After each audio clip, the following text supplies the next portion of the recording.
और चलिए अब बात यहां पर कर लेते हैं नए संसद भवन की, क्योंकि नए संसद भवन का उद्घाटन हो चुका है। प्रधानमंत्री नरेंद्र मोदी ने एक बड़ी सौगात दी है और हमारी सहयोगी मेनका हमारे साथ जुड़ गई हैं, जो कि संसद भवन से जुड़ी हुई हैं हमारे साथ।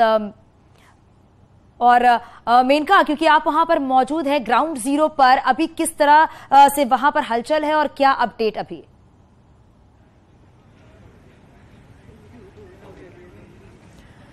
जी, आज 2 चरणों में चांदनी ये कार्यक्रम संपन्न होना है। पहला चरण संपन्न हो चुका है, दूसरे चरण की शुरुआत बस कुछ ही क्षणों में होने वाली है। और दूसरे चरण में हम आपको बता दें कि संसद की कार्यवाही जैसा लगभग नजारा आपको देखने को मिल सकता है। इससे पहले चरण की अगर हम बात करें तो वहां पर धार्मिक धर्मगुरुओं की ओर से मंत्रोच्चारण हुआ। सनातन धर्म की परंपरा निभाते हुए आपको तमाम साधु संत दिखे। प्रधानमंत्री नरेंद्र मोदी धोती और कुर्ते में नजर आए। उन्होंने दंडवत होकर सेंगोल को प्रणाम किया, फिर स्थापित किया और वो पूरा धार्मिक नजारा लग रहा था। सभी धर्मों के अनुयायी मौजूद थे और उन्होंने भी सर्वधर्म प्रार्थना में शिरकत की। और उसके बाद अब जब दूसरा चरण शुरू होने वाला है, उससे पहले प्रधानमंत्री नरेंद्र मोदी के मन की बात कार्यक्रम का 101वां एपिसोड ऑन एयर हो चुका है, जो थोड़ी देर पहले हम सभी सुन रहे थे, जिसमें प्रधानमंत्री नरेंद्र मोदी ने कई बातों का जिक्र किया, देश के युवाओं का जिक्र किया, 21वीं सदी के भारत का जिक्र किया और साथ ही वीर सावरकर को भी याद किया, क्योंकि आज उनकी जयंती है। और ऐसे में वीर सावरकर को याद किया प्रधानमंत्री नरेंद्र मोदी ने।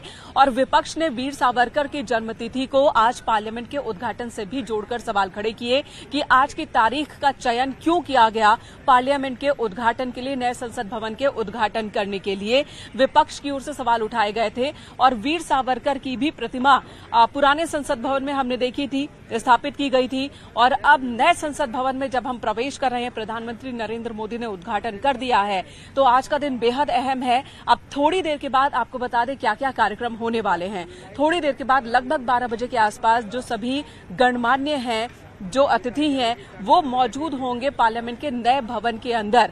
नए भवन के अंदर ही प्रधानमंत्री नरेंद्र मोदी होंगे, लोकसभा स्पीकर ओम बिरला होंगे, राज्यसभा के उपसभापति हरिवंश नारायण मौजूद होंगे। और हरिवंश नारायण का यहां पर एक भाषण भी होना है, जो कि राज्यसभा के सभापति, जो कि उपराष्ट्रपति है जगदीप धनखड़, उनके लिखित संदेश को पढ़ेंगे। साथ ही वो राष्ट्रपति के लिखित संदेश को भी पढ़ेंगे।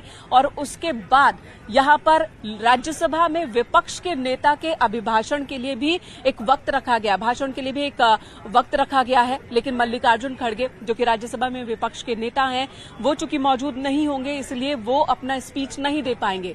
लोकसभा में विपक्ष का कोई नेता है नहीं फिलहाल, इस वजह से लोकसभा में विपक्ष के नेता को बोलने देने का इस कार्यक्रम में कोई तय शेड्यूल नहीं है।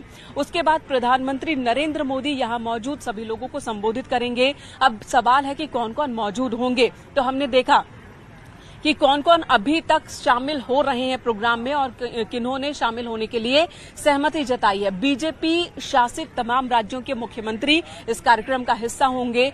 एनडीए के सभी घटक दल इस कार्यक्रम का हिस्सा हो रहे हैं। साथ ही उड़ीसा के मुख्यमंत्री नवीन पटनायक, झारखंड के मुख्यमंत्री हेमंत सोरेन, वो यहां मौजूद होंगे। वहीं आंध्र प्रदेश से जगन मोहन रेड्डी भी इस कार्यक्रम में शामिल हो रहे हैं। तो इन सबकी मौजूदगी में इस कार्यक्रम का, आज के कार्यक्रम का दूसरा सेशन हमें देखने को मिलेगा।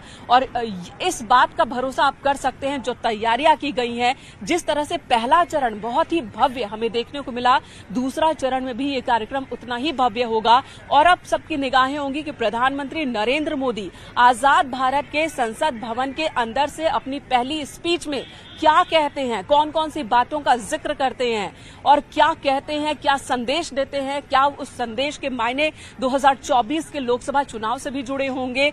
इन तमाम बातों पर, इन सभी पहलुओं पर सबकी निगाहें होंगी और बहुत महत्वपूर्ण होगा उस पर नजर डालना। क्या विपक्ष को भी कोई संदेश संसद भवन के अंदर से देंगे, क्योंकि इसी संसद भवन में, जिसके उद्घाटन का बहिष्कार विपक्ष ने किया, कांग्रेस समेत लगभग 20 विपक्षी दलों ने बहिष्कार किया, इसी संसद भवन में उनके सांसद बैठेंगे। अगला मानसून सेशन इसी संसद भवन में होना है कहा जा रहा है, यानी कि मानसून सेशन से ही ये संसद भवन जो है वो इसमें कार्यवाही शुरू हो जाएगी। और ऐसे में सभी सांसद, चाहे वो किसी भी राजनीतिक दल के हों, उनको इसी संसद भवन में बैठना है।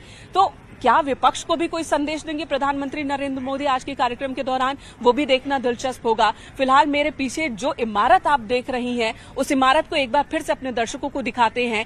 यही इमारत है देश का नए भारत का नया संसद भवन।